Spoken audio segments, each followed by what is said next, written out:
네, 이 시간 함께 나누실 말씀은 사무엘하 5장 17절에서 25절까지 말씀입니다. 사무엘하 5장 17절에서 25절까지 말씀, 저랑 한 절씩 교독하도록 하겠습니다. 이스라엘이 다윗에게 기름을 부어 이스라엘 왕으로 삼았다 함을 블레셋 사람들이 듣고 블레셋 사람들이 다윗을 찾으러 다 올라오매 다윗이 듣고 요새로 나가니라.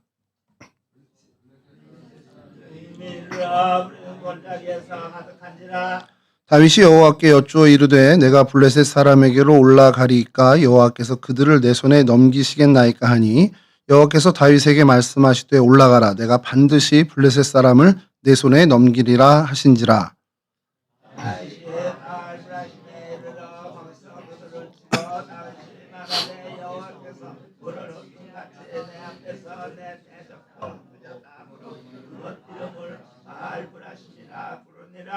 거기서 블레셋 사람들이 그들의 우상을 버렸으므로 다윗과 그의 부하들이 치우니라.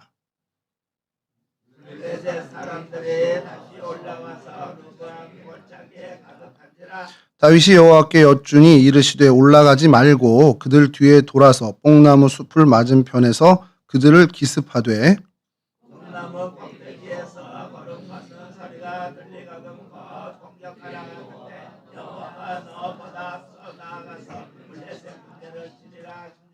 함께 하시죠. 이에 다윗이 여호와의 명령대로 행하여 블레셋 사람을 쳐서 게바에서 게셀까지 이르니라. 아멘. 예, 오늘 저희가 함께 살펴볼 성경의 장소는 바알 브라심이라는 곳입니다. 바알 브라심이라고 이제 바로 들으시면 제일 먼저 이제 바알이 들어가니까 이게 뭐 바알과 좀 관련된 바알 신과 관련된 어떤 장소 아닐까라는 생각을 하실 텐데요. 이게 좀 우리가 흔히 알고 있는 바알 신과는 다른 단어로 보셔야 됩니다. 그러니까 바알 신은 이제 고유 명사로 이방신 바알을 지칭하는 단어고, 바알이 일반 명사로 쓰이게 되면 그냥 주인이란 뜻을, 주님, 주인 이런 뜻을 갖고 있습니다. 그래서 바알 브라심은 이제 페라츠라는 단어에서 이제 브라심으로 저희가 이렇게 표기를 하고 있는데, 그러니까 바알 페라츠, 바알 페라침 이렇게 발음을 하는 게 이제 원어의 발음이고요. 이 페라츠는 흐트러뜨리다. 그러니까 물이 여기서 오늘 본문에 나온 것처럼 물이 흐트러뜨리다 할 때 그 흐트러뜨림이 이 페라침인데, 이걸 우리말로 하면 격파하다라는 뜻이 제일 아마 적절할 것 같습니다. 부셔버리다, 격파하다라는 뜻입니다. 그러니까 바알을 부서뜨리다라고 하면 참 좋아요. 그러니까 해석도 좋고 너무 이게 은혜로운데 그렇지는 않습니다. 그러니까 바알이 흐트러뜨리다. 그러니까 이제 여기서 바알은 주인이란 뜻입니다. 그래서 주인이 흐트러뜨리다 이렇게 하면 지명 이름으로 가게 되면 격파하는 주님, 파괴하는 주님 이런 뜻으로 저희가 받아들이는 게 가장 적절한 표현입니다. 왜 제가 이 말씀을 드리냐면 제가 어릴 때 이 본문의 설교를 들을 때 그리고 신학교에 가기 전까지 이 바알 브라심은 바알을 깨트리다로 알고 있었습니다. 그러니까 제가 들었던 그 설교의 목사님은 너무 은혜롭게 이제 말씀을 해주셔서 이 바알 브라심은 블레셋이 섬기고 있던 그 바알을 깨트린 하나님의 사건이야 그러면서 바알 브라심이 바알을 깨트리다 이렇게 말씀을 해주셔서 정말 오랜 시간을 그렇게 알고 있었습니다. 뭐 그 중요한 건 아닐 수 있는데 심지어 요즘 이제 등장하는 성경 사전들 중에는 이 바알 브라심을 바알을 깨트리다, 바알을 부수다, 바알을 쳐부수다 이렇게 뜻이 있다라고 기록된 성경 사전도 간혹 있습니다. 근데 그거는 전혀 다른 뜻이고요. 이 바알 브라심은 이 바알이 주인이란 뜻으로 해서 격침하시는 격파하시는 주님, 깨뜨리시는 주님이라는 그런 땅의 이름을 갖고 있는 뜻입니다. 그러니까 이게 여기만 그런 게 아니고요. 여러분 잘 알고 있는 바알레 유다는 이제 바알레가 복수라서 유다의 주인들이란 뜻을 갖고 있습니다. 그래서 바알레 유다도 거기선 주인이란 뜻으로 쓰인 바알이고요. 바알무온이라고 이제 민수기 32장에 나오는 그 단어 역시도 거주의 주인이라는 뜻을 갖고 있는. 그러니까 바알 신과는 아무 상관이 없는 뜻으로 이 바알이 쓰이는 성경의 구절이 굉장히 많습니다. 그래서 여러분들이 성경을 읽으시다가 바알이 나오면 다 나쁜 거야 이렇게 생각하시면 안 되고요. 거기에는 이 주인이 여호와 하나님을 지칭하는 경우가 굉장히 많습니다. 그래서 그렇게 좀 한번 더 생각해 주셨으면 좋겠다라는 생각을 합니다. 왜냐하면 제가 그렇게 잘못 알고 온 시간이 너무 길어서 요 바알브라심을 할 때는 꼭 한번 말씀을 좀 드려야겠다는 생각을 좀 하게 됐습니다. 히브리어로 이 바알브라심, 바알페라침으로 이제 쓰이는 이곳은 예루살렘에 굉장히 가까이에 있습니다. 예루살렘의 남서쪽에 거의 이제 붙어 있다고 볼 정도로 가까이에 있습니다. 지도를 좀 보여드리면요.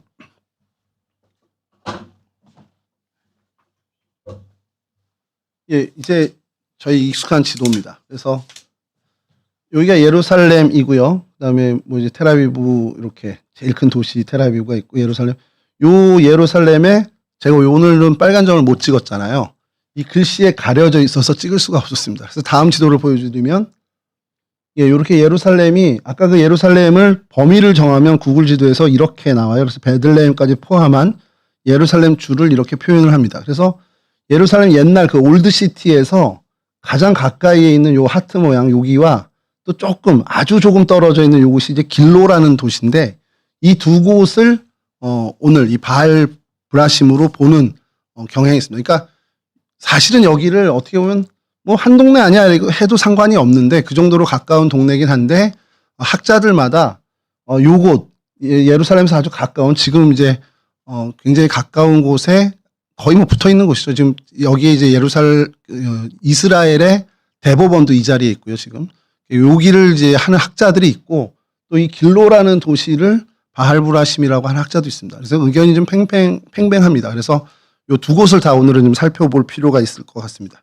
그래서 이 앞에 쪽에 이곳은 이제 자허공원이라고 하는 곳이고 이 뒤는 이제 길로라는 도시에 이렇게 있는데 요 두 곳 중에 분명히 한 곳이겠지만 저는 이제 개인적으로는 그렇게 멀지 않습니다. 그래서 가까이 그냥 이 지역 전체를 다 바알브라심이라고 해도 문제되지 않지 않을까 하는데 학자들은 또 이제 고집이 있으셔서 여기야라고 하는. 근데 이게 왜 팽배하냐면 문헌이나 정황이나 상황적으로는 예루살렘의 올드시티에 가까운 쪽이 좀 더 설득력이 있는데 또 이 길로라는 이 도시에서는 다윗 시대, 그러니까 철기 시대죠. 다윗 시대의 망대, 그러니까 망루, 그 워치타워가 발견이 돼요. 그러니까 여기가 더 전장에 가깝다. 이제 블레셋과 전투했을 그것과 가깝다라고 이야기합니다. 이게 왜 혼란이 되냐면 이 르바임 골짜기에 올라왔다고 성경을 표현하잖아요. 이 르바임 골짜기가 저기서부터 여기까지 다 이어져 있거든요. 그러다 보니까 르바임 골짜기에 올라와서 싸웠어. 그러니까 바알브라심이 여기야. 이렇게 주장하는 게 둘 다 사실 근거가 많이 있습니다. 그래서 두 곳을 오늘 다시 살펴봐야 할 것 같습니다. 이건 먼저 이제 성경에 대한 그 배경을 좀 설명을 하면 사울과 요나단이 죽게 됐죠. 그리고 그 사울의 다른 아들 이스보셋 역시도 죽음을 당하면서 이제 명실상부 다윗이 이스라엘 전체 지파의 왕이 되는 상황이 됐습니다. 그게 오늘 본문의 첫 시작이죠.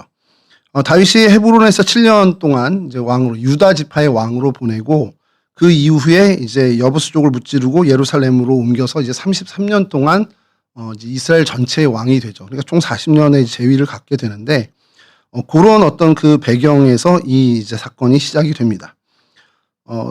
30살 넘어서 이제 왕이 되고 그래서 여부수 족속까지 점령을 하게 되고 이제 명실상부한 이쪽 지역에 굉장히 떠오르는 별이 됐습니다. 그러니까 제일 불편한 게 누구냐? 블레셋이에요. 블레셋이 불편했던 이유 중에 하나는 이 여부수족, 그러니까 예루살렘 그 헤브론 쪽을 장악하고 있던 여부수족이 이 블레셋의 사실상 속국이었습니다. 그러니까 블레셋의 사실 지배를 받고 영향을 받고 있던 곳이 이 다윗이 쳐서 정복을 하니까 이게 불편한 거죠. 블레셋이 이대로 뒀다간 이게 세력이 점점 커지고 우리한테도 위협이 되겠구나라는 생각이 들어서 이 다윗이 즉위함과 동시에 그러니까 이스라엘 전체의 왕위를 갖게 된과 거의 동시에 다윗을 꺾어야 되겠다는 의지를 갖게 된 것이 오늘 본문의 배경이 됩니다. 그래서 블레셋 군대가 이제 이 베들레헴으로 이제 올라가는 그 엘라 골짜기를 통해서 이 르바임 골짜기까지 이제 출격을 합니다. 굉장히 예루살렘 가까이까지 온 거죠. 그게 이제 오늘 본문의 17절, 18절입니다. 이 17절, 18절을 제가 다시 한번 읽어드릴 텐데 한번 띄워주시죠. 이스라엘이 다윗에게 기름을 부어 이스라엘 왕으로 삼았다 함을 블레셋 사람들이 듣고 블레셋 사람들이 다윗을 찾으러 다 올라오매 다윗이 듣고 요새로 나가니라. 블레셋 사람들이 이미 이르러 르바임 골짜기에 가득한지라. 그러니까 즉위식이 벌어진 그때 동시에 블레셋 사람이 올라왔다라는 건 아니고요. 시간상 그런 건 아니고 이제 블레셋 사람들이 다윗이 이스라엘 전체 지파의 왕이 됐어라는 소식을 들은 겁니다. 그리고 나서 계산을 하는 거죠. 이게 우리한테, 우리 민족에게는 어떤 영향을 줄까라는 계산을 했을 거고, 그리고 그 계산의 모든 논의 끝에 결론은 이대로 둬선 안 된다. 가서 어떻게 버르장머리를 고쳐두든지 길을 꺾어놔야겠다라는 판단하에 전쟁을 시작하게 된 겁니다. 이 전쟁이 이제 시작된 것은 어떻게 보면 실질적으로 다윗이 이스라엘 전체의 왕이 된 다음에 첫 번째 전쟁인 겁니다. 그러니까 유다 왕으로 이제 있는 그 7년, 사울과도 한참 분쟁도 있었고 여러 이제 전투에 참여를 했지만 명실상부 이제 이스라엘 전체의 왕이 된 그 다윗, 통일 왕국의 왕이 된 다윗의 첫 번째 전쟁은 바로 이 블레셋과의 전쟁이었다라는 거죠. 자, 이 다윗이 이 블레셋을 대할 때 어떻게 했냐? 하나님께 묻습니다. 이게 다윗의 첫 번째 반응입니다. 그래서 19절과 20절을 제가 다시 한번 읽어드리면, 다윗이 여호와께 여쭈어 이르되 내가 블레셋 사람에게로 올라가리이까 여호와께서 그들을 내 손에 넘기시겠나이까, 이렇게 이제 물어본 겁니다. 그러자 여호와께서 다윗에게 말씀하시되 올라가라, 내가 반드시 블레셋 사람을 내 손에 넘기리라 하신지라. 그러면서 20절에 다윗이 바알브라심에 이르러 거기서 그들을 치고 다윗이 말하되 여호와께서 물을 흩음같이 내 앞에서 내 대적을 흩으셨다 하므로 그곳 이름을 바알브라심이라고 부르니라. 그러니까 이 바알브라심이라는 이 장소의 이름이 바알브라심이 되게 된 이유가 하나님이 물로 이렇게 싹 쓸어버리는 것처럼 블레셋 군대를 쓸어버리셨다. 그래서 격침하시는 하나님, 파괴하시는 하나님이란 이름을 그 뜻을 가진 바알브라심이라고 그 지역을 부르게 된 것이 이 바알브라심의 지명의 유래가 됐다라는 것을 밝히고 있는 겁니다. 그 이후에 다윗이 블레셋 사람들뿐만 아니라 그들이 버리고 달아난 신상들도 다 파괴를 합니다. 사실 이 부분 때문에 이 바알브라심을 바알을 깨뜨렸어, 이 신상을 깨뜨렸어, 이런 차원으로 아마 이렇게 설교나 이런 이야기들이 나온 것 아닌가라는 생각을 하게 됩니다만, 어쨌든 이 부분들을 역대상 또 이렇게 표현을 합니다. 역대상 14장 11절에서 12절입니다. 이에 무리가 바알브라심으로 올라갔더니 다윗이 거기서 그들을 치고 다윗이 이르되 하나님이 물을 쪼갰같이 내 손으로 내 대적을 흩으셨다 하므로 그곳 이름을 바알브라심이라 부르니라. 그리고 12절에 블레셋 사람이 그들의 우상을 그곳에 버렸으므로 다윗이 명령하여 불에 사르니라. 그러니까 이제 역대상도 거의 이제 같은 의미로서 이 바알브라심이 이렇게 됐다, 이렇게 지명이 유래가 된 것이다라고 밝히고 있고, 거기에 이제 빠지지 않고 그들이 버린 우상까지도 싹 쓸어 버렸다, 이렇게 표현을 하고 있습니다. 그래서 이제 이런 혼란이 살짝 이제 저희들 가운데 전해지게 된 거죠. 그러고 나서 이렇게 끝났으면 좋은데 블레셋이 아깝게 졌다라고 생각을 했는지 모르겠어요. 그러더니 두 번째로 이제 쳐들어갑니다. 첫 번째 패배를 만회하려고 흩어진 병사들을 다시 모아서 이제 베세메스를 거쳐서 산악을 통하는, 이제 다시 이제 베들레헴을 통한 르바임 골짜기 길이 아니라 산악을 통한 르바임 골짜기로 올라오게 됩니다. 사무엘하 5장 22절 오늘 본문인데요. 블레셋 사람들이 다시 올라와서 르바임 골짜기에 가득한지라. 그래서 이제 하나님에게 다시 또 다윗이 물어봅니다. 그럼 이제 하나님 올라갈까 이제 물어본 거죠. 근데 하나님의 대답이 요즘 조금은 이제 다릅니다. 그래서 오늘 본문 23절에서 25절을 다시 읽어드리면, 다윗이 여호와께 여쭈니 이르시되 올라가지 말고 그들 뒤로 돌아서 뽕나무 숲을 맞은편에서 그들을 기습하되 뽕나무 꼭대기에서 걸음 걷는 소리가 들리거든 곧 공격하라. 그때 여호와가 너보다 앞서 나가서 블레셋 군대를 치리라 하신지라. 이에 다윗이 여호와의 명대로 행하여 블레셋 사람을 쳐서 게바에서 게셀까지 이르니라. 이제 오늘 본문의 마지막입니다. 그러니까 두 번째 올라올 때는 그 반응이 방법이 좀 달랐습니다. 하나님의 방법, 지시하는 방법도 달랐고 블레셋을 격파하는 방법도 다르게 된 것을 보게 되죠. 사실 이 본문을 가지고 성경학자들이 어마어마한 연구를 한 겁니다. 뽕나무 숲이 어디 있었을 거고, 그럼 이게 지정학적으로 어디쯤일 거고, 그 모든 연구의 결실로 아까 말씀드린 그 예루살렘 바로 붙어있는 남서쪽에 이 지역이다라고 하는 주장도 있고 더 나아가서 길로라는 도시일 거다라고 주장하는 경우도 이제 생기게 된 겁니다. 그러니까 어떻게 해석하느냐에 따라서 요 이제 그게 조금씩 달라지게 된 거죠. 그리고 이 사건을 이사야에서 다시 한번 이제 언급을 합니다. 이사야 28장 21절입니다. 대저 여호와께서 브라심 산에서와 같이 일어나시며 기브온 골짜기에서와 같이 진노하사 자기의 일을 행하시리니 그의 일이 비상할 것이며 자기의 사역을 이루시리니 그의 사역이 기이할 것임이라. 여기서 이제 브라심 산이라고 이제 표현을 하고 있는데 이게 오늘 바알 브라심과 같은 지명입니다. 그래서 같은 이제 이명 동지라고 이제 얘기를 해야 되죠. 이제 이름은 다르지만 같은 지역을 이야기하는 그 브라심 산이라는 곳으로도 등장을 합니다. 사실 이 바알 브라심은 성경에 딱 이렇게 나온 게 끝입니다. 더 성경에 등장하지 않습니다. 유대의 뭐 전쟁사라든지 여러 뭐 다른 전승에도 간간히 등장을 하지만 바알 브라심으로 등장하는 것은 성경이 거의 유일무이하고요. 거의 다 이제 르바임 골짜기에서의 블레셋과의 전투로만 기록이 되어 있는 것이 보통의 다 문헌입니다. 그러니까 바알 브라심은 그냥 성경 사무엘 하에 있는 그리고 역대상에 있는 이 내용으로 이제 어떻게 보면 이제 끝나는 거죠. 근데 이 이름 자체가 굉장히 의미심장하다는 거죠. 물이 산지를 싹 쓸어버리는 것처럼 하나님이 쓸어버리는데 그와 같이 흩어버리시더라라는 것을 다윗이 고백한 고백이라는 겁니다. 그게 바알 브라심이라는 것이죠. 성경의 이런 부분들이 이제 배경이 이렇게 되고요. 그래서 이것을 이제 지도를 다시 한번 좀 보여드리면 다시 다음 지도 좀 보여주시죠. 아니요, 순서대로 있는. 예, 예. 네, 요 지도. 예, 맞습니다. 네, 맞습니다. 요 지도를 보여드리면, 기바트람이라는 곳이 있습니다. 이게 예루살렘이 이게 올드시티고요. 저쪽이. 지금 그 황금동 사원이 있는 그 지역입니다. 그리고 그곳에서, 남서쪽이, 방향을 뭐 하면 남서쪽이긴 한데, 이게 기바트람이라는 곳으로 이제 이게 기바트람이 이제 높은 언덕이라는 뜻을 갖고 있는 단어입니다. 그래서 기바트람이라고 하고 있는데 이곳이 자허공원이라는 곳으로 지금은 이제 명칭이 돼 있어요. 현대 예루살렘 이스라엘에서는 자허파크라고 해서 자허공원이라고 돼 있는데 요곳을 이제 주장하는 학자들이 있고요.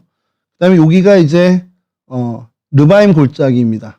명칭은 에메크 레파임이라고 해서 그냥 그 에메크가 골짜기고 레파임이 르바임입니다. 그래서 르바임 골짜기라고 아예 지금도 이스라엘 명칭이 돼 있습니다. 르바임 골짜기 시작이 여기입니다.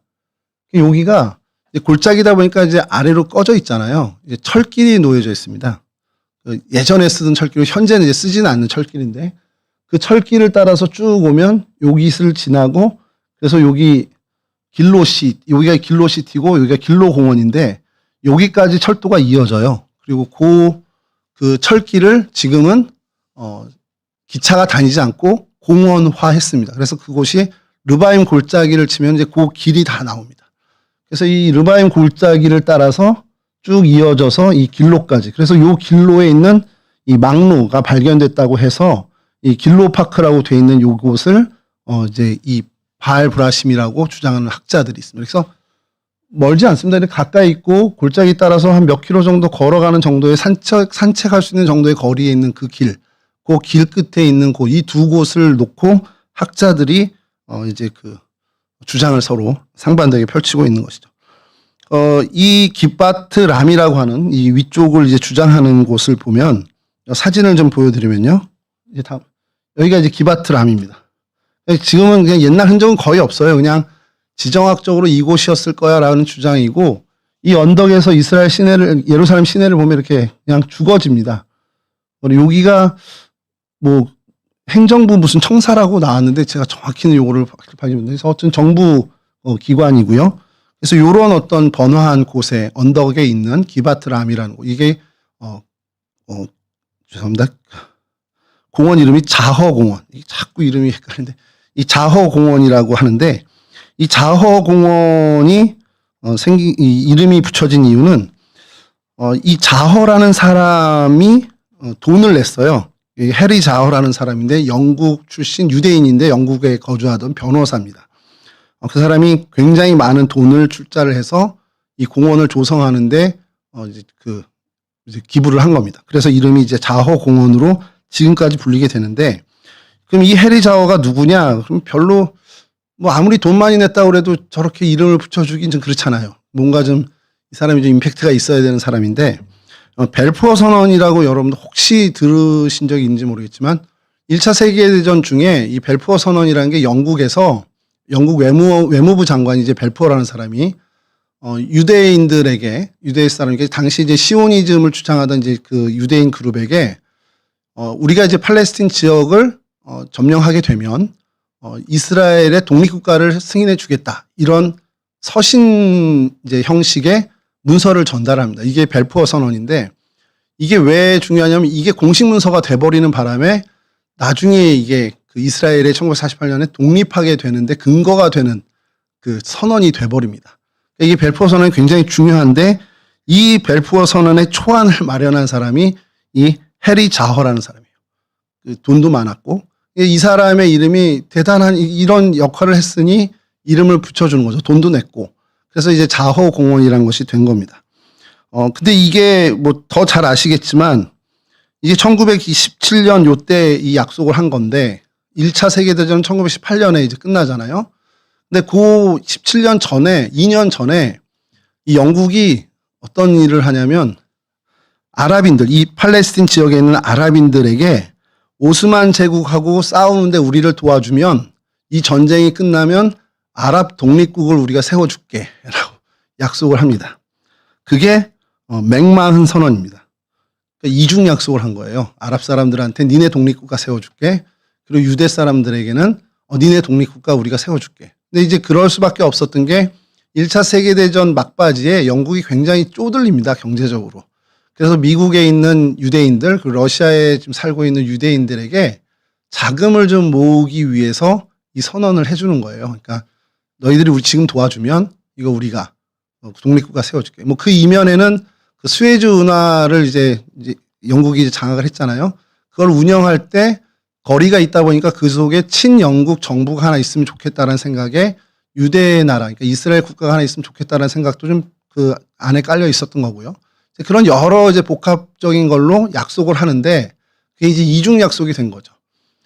사실은 뭐 어느 한쪽이 되면 그쪽을 따라주겠다 했는데 둘 다 돼버린 거예요. 아랍도 도와주고 이스라엘도 돈을 주고 이렇게 유대인들도 돈을 주고. 그래서 이게 지금까지도 아랍 팔레스틴 자치 해방 기구는 그 맥마흔 선언을 가지고 근거를 놓고 여기 우리 땅이다 하고 있는 거고, 이스라엘은 이 선언을 가지고, 벨포어 선언을 가지고 약속대로 우리가 협정된 우리 땅이다 이렇게 주장하고 있는 것이 오늘까지도 이렇게 분쟁이 되고 있는, 어떻게 보면 시작이 된 겁니다. 그래서 그 자허라는 사람이 세운 공원, 그러니까 돈을 내서 조성한 공원, 이곳이 우리 오늘 살피고 있는 이 지역이라는 것. 그래서 바알브라심이라는 이쪽이라는 이제 하는 것은, 근데 이 문제는 여기는 아무 유적도 나오질 않았습니다. 어떤 그 시대의 유적이나 유물이 나오진 않고, 다만 상황적으로, 그리고 정황이나 어떤 여러 그 지정학적인 구조를 봤을 때 르바임 골짜기에서 전투를 하게 되면 이곳이 바알브라심일 거다라는 주장이 이제 큰 겁니다. 이 부분이 이제 주장하는 사람들이 이렇게 되고요.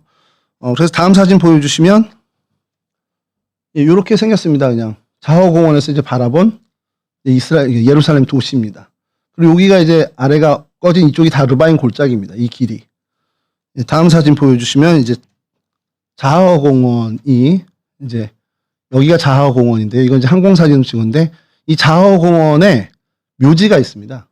그러니까 이스라엘 사람들은 참 그런 게 그 묘지를 항상 가까이 둬요. 이제 이스라엘 예전에 왕정 시대 때도 그렇고.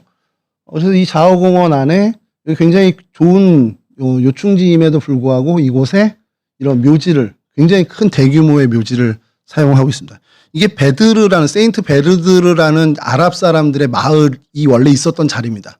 그 자리를 다 밀어버리고 이곳에 이제 묘지를 조성을 하게 된 거죠. 요 다음 사진 보여주시면 이제 묘지 입구에 히브리어로 이제 저 큰 글씨는 이곳 제목인데, 거룩한 모임 예루살렘 공동체 기바트람 묘지라고 이제 돼 있고요. 그 밑에는 이제 기도문입니다. 기도문인데 뭐 이 세상을 심판하시고 당신의 심판 중에 창조하셨으며 쫙 나가다가 미래의 당신의 심판 중에 부활시킬 주님을 찬송합니다라는 이제 기도문이 써 있습니다. 그래서 요 묘지 입구에 요게 써 있는 이렇게 붙여져 있는데 이게 하나 조사하다 보니까 조금 이제 독특한 것이 30일 이상 묘지를 방문하지 않으면, 그러니까 한 달 동안 묘지를 방문하지 않으면요, 그 다음에 방문할 땐 요 기도문을 기도하고 들어가야 된다라는 게 이쪽 동네의 룰입니다. 그러니까 한 달에 한 번 이상 오라는 얘기죠. 한 달에 한 번 오는데 한 달 이상 내가 오지 못했다 그러면 들어가면서 이 기도문을 읽고 들어가라, 이렇게 돼 있는 그런 이제 독특한 모습을 좀 갖고 있는 묘지입니다. 묘지를 가까이 찍은 사진이요. 다음 사진 보여주시면, 이게 그냥 뭐 석관을 전시해 놓은 게 아니고 실제 묘지입니다. 그래서 이게 하나하나가 다 묘입니다. 굉장히 다닥다닥 붙어 있죠. 이스라엘이 뭐 묘지가 거의 다 이래요. 그리고 올드시티에 가면 다윗 왕궁, 다윗성에 있는 그 묘지도 이런 식으로 돼 있습니다.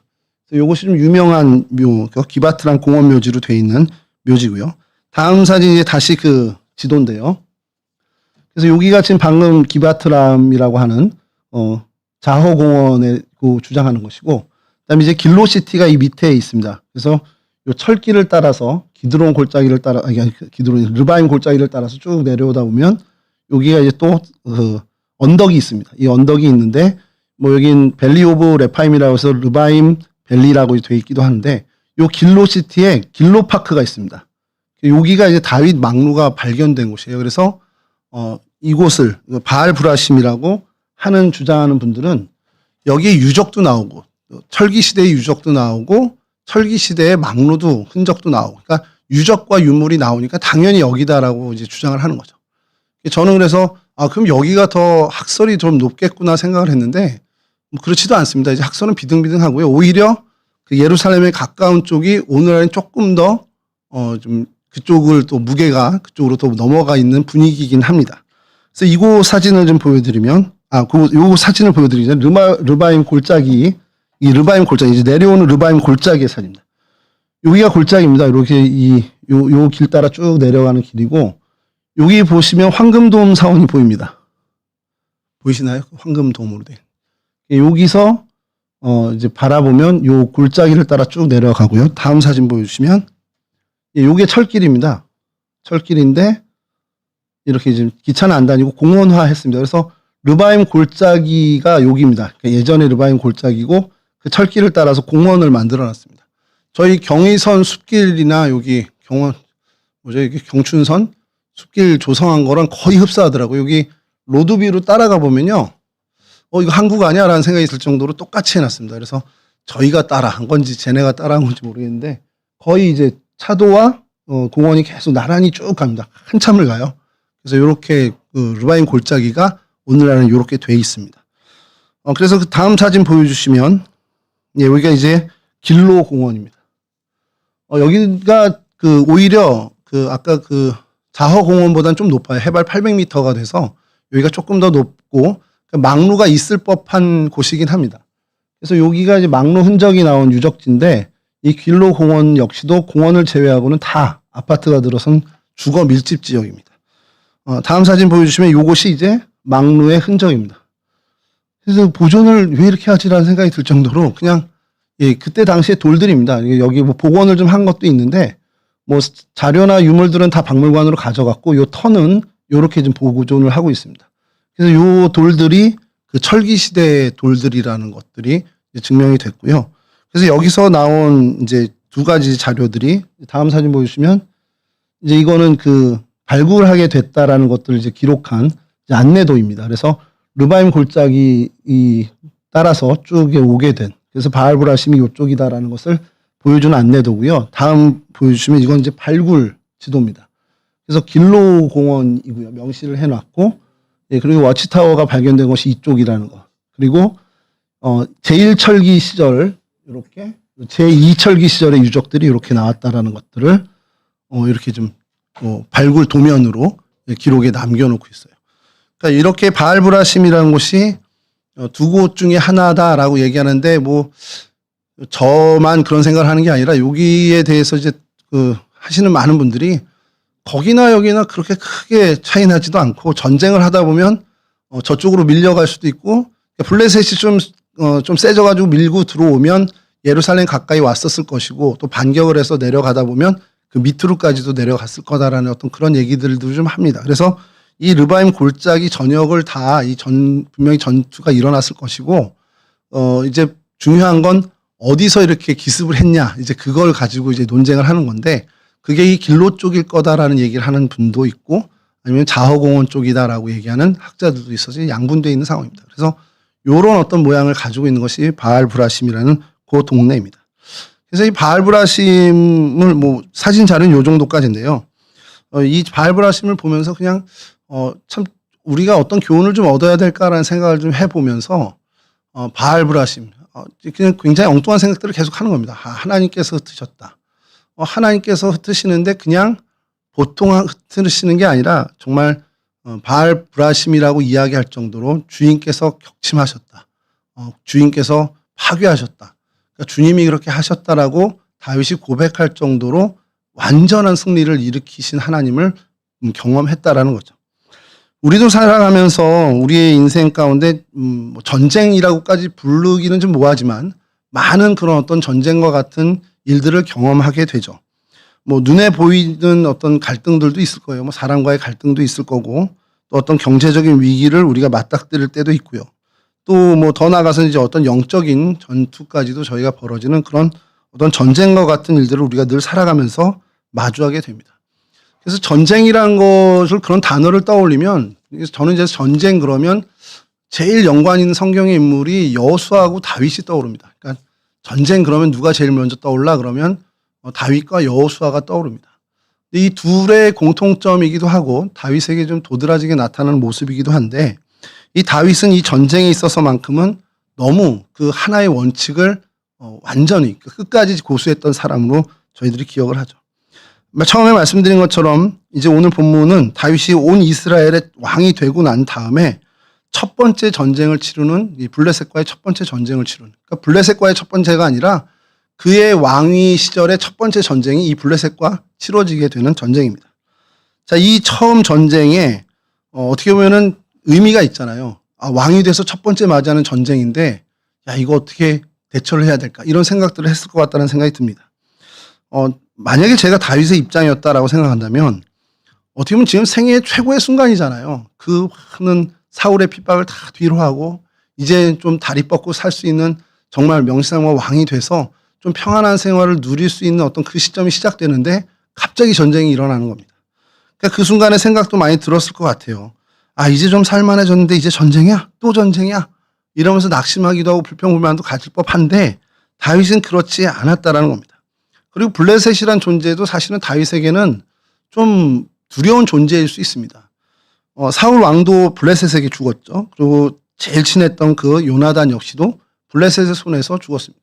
그 두 마음이 공존했을 거예요. 뭐 정말 복수심도 막 불타오를 수도 있었지만 한편으로는 그렇게 강력한 존재라는 것을 알기 때문에 두려운 마음도 그 안에 있었을 겁니다. 그러니까 이런 전쟁이 터졌을 때 그럼 사신을 보내서 좀 화친을 해야 되나? 이런 생각을 저 같으면 했었을 것 같은데 다윗은 전혀 그렇지 않았습니다. 다윗은 이 문제를 그냥 정면 돌파하기로 결정을 하고 하나님께 나아가서 하나님께 의뢰를 하죠. 사실 이 모습을 보면서 예수님의 모습도 그리고 또 우리가 사도 바울의 모습도 여기서 우리가 좀 발견을 하게 되는 거죠. 예수님 역시도 십자가에 그 돌아가시는 그 고통을 앞두었을 때 그것을 피해 가거나 어떻게 보면 타협해 가지 않으시고 정말 그것을 있는 그대로 받아들이시는 그런 모습을 보여주셨습니다. 사도 바울 역시도 예루살렘에 올라가면 결박하고 이제 잡히게 된다는 것을 성령께서도 알려주셨지만 그것을 어떻게 보면 대비하거나 돌아갈 생각하지 않고 그냥 묵묵히 그 길을 걸어간 모습을 저희들이 보죠. 다윗이 이와 같은 모습을 가졌습니다.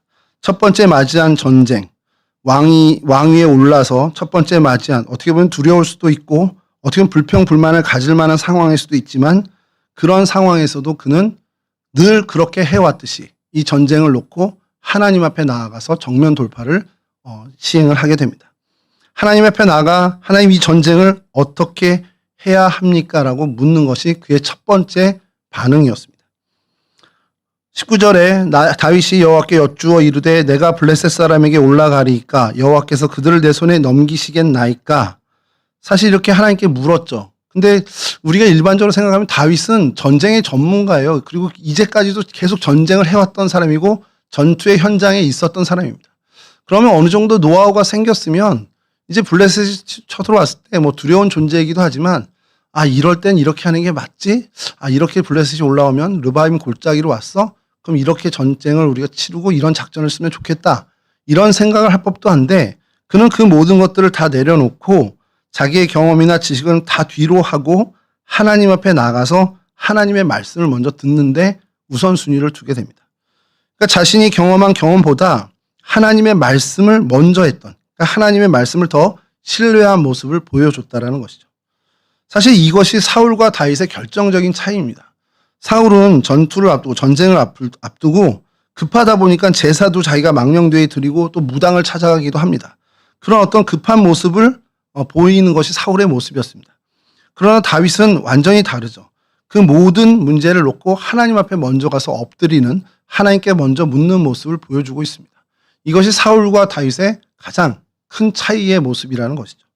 사실 이 모습은 신약의 베드로의 모습에서도 우리가 찾아볼 수 있습니다.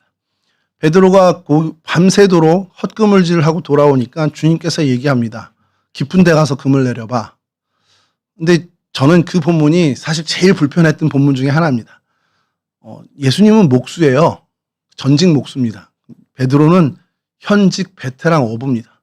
근데 고기 잡는 법을 전직 목수가 현직 베테랑 어부에게 이렇게 잡는 거야, 이렇게 잡아봐 조언을 하고 있는 모습이거든요.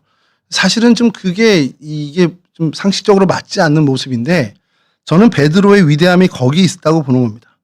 베드로도 말끝을 좀 흐리죠. 제가 밤새도록 해봤는데요 하고선 말끝을 흐리긴 하는데 그 마음이 좀 엿보이긴 합니다.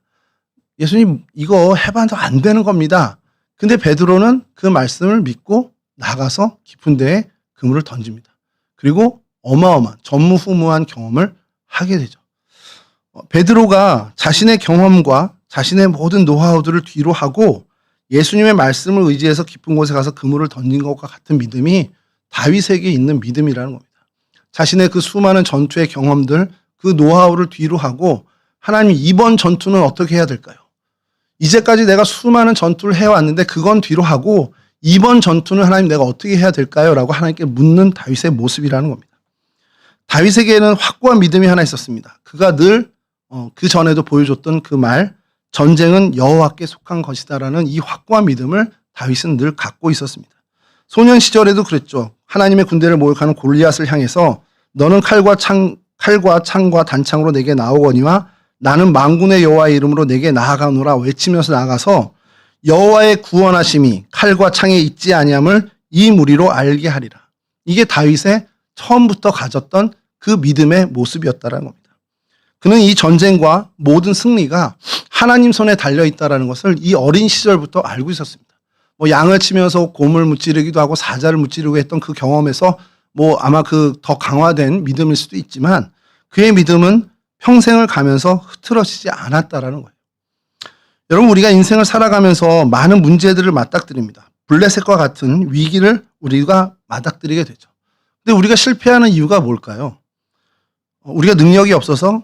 저는 그렇게 생각하지 않습니다. 우리는 얼마든지 할 수 있는 능력이나 노하우는 다 있습니다. 우리 여기저기 물어볼 때도 많고 요즘 챗GPT한테 물어봐도 답이 나오잖아요. 혈액 검사한 거 제가 그 하나하나 항목을 챗GPT한테 물어봤더니 기가 막히게 그걸 설명을 해주는데 심지어 처방까지 해줍니다. 이거는 어디 가서 이 약을 어디가 처방받아서 먹으면 돼. 이렇게까지 해줘요. 우리가 정보가 없고 능력이 없어서가 아니라 우리가 살아가면서 인생의 위기 앞에서 실패하는 결정적인 이유는 하나님 앞에 엎드리지 않기 때문이라는 겁니다. 여러분 돈에 문제가 생기면, 그러니까 돈이 부족해지면 은행을 찾아가면 됩니다. 몸이 아프면 병원 찾아가면 돼요. 그럼 해결이 되죠. 우선 하나님 앞에 엎드려야 되니까 병원도 안 가야 돼. 돈 모자라 하지만 무조건 하나님께 기도해. 그런 얘기가 아니라 문제가 생기는 거에 대해서 우리가 해결 방법을 찾는 것은 우리의 해야 될 몫이 분명히 있습니다. 근데 중요한 건요, 이 모든 문제에 영적인 연관성이 생긴, 이게 영적인 문제에서 기인한 것이라면 어떻게 해야 되냐는 거예요. 드러나는 현상은 경제적인 문제일 수 있고 드러나는 현상은 건강의 문제일 수 있지만 그 이면 그 깊은 곳에 진짜 문제는 영적인 문제일 때가 있다는 겁니다.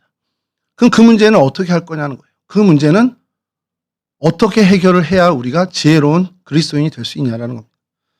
영적인 문제는 누굴 찾아가고 어딜 찾아가고 어디로 가야 됩니까? 하나님 앞에 무릎 꿇는 것밖에 없다라는 겁니다.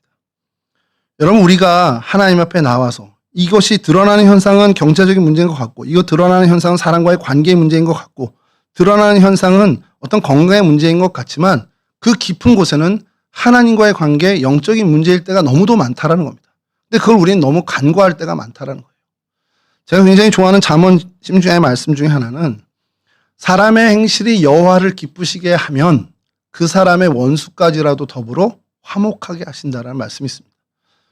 저 사람과 굉장히 관계가 불편해졌어요. 그 원수의 관계까지 갔는지 모르겠는데 그 불편해진 관계가 있습니다. 그 관계가 문제가 되니까 관계의 문제를 온 힘을 써서 그 관계를 풀어보려고 애씁니다. 뭐 좋은 선물도 하고 그 사람 마음에 맞춰보기도 하는데 사실 거기에 문제가 있는 게 아니라는 거예요. 나의 행실이 하나님을 기쁘시게 하는 거기에 문제가 있었는데 그것을 간과한 나머지 드러난 문제에만 매달리게 되면 우리는 실패할 수밖에 없다는 겁니다. 그래서 내 행실이 여호와 하나님을 기쁘시게만 하면 그 모든 막혀있는 문제도 하나님이 해결해 주시겠다는 약속의 말씀을 우리가 믿고 나가야 한다는 것이죠. 건강의 문제, 경제적인 문제, 드러나는 모든 관계의 문제, 자녀의 문제, 이게 하나님과 나의 문제일 수도 있겠구나라는 마음으로 하나님 앞에 먼저 엎드리고 하나님께 은혜를 구해야 되는 것이 우리가 먼저 해야 할 일이라는 겁니다. 다윗이 왕위에 올랐을 때, 이 좋은 시기에 왜 블레셋이 쳐들어오지? 야, 그럼 더 큰 무기 우리 수입해와. 어디 원정군이라도 원군이라도 보내고서 요청해서 블레셋 쳐무르치자. 이게 아니라, 이 시기에 왜 하나님이 이 전쟁을 치르게 하실까? 나로 하여금 하나님이 어떻게 하길 원하시는 걸까? 하나님과의 관계에서 먼저 그 답을 찾았던 것이 다윗이라는 겁니다. 하나님이 교만해질 다윗을 염려했는지는 모르지만 하나님은 왕이 된 다윗에게 첫 번째 요구하신 건 내 앞에 와서 엎드리라는 거였어요. 그리고 그는 평생 하나님 앞에 엎드리는 왕이 되었습니다. 하나님이 다윗에게 원한 그것을 정확하게 다윗은 알았고 그것을 하나님 앞에 행해서 그 문제를 해결하고 극복해냈습니다. 여러분, 그게 바로 바알 브라심의 사건이라는 겁니다.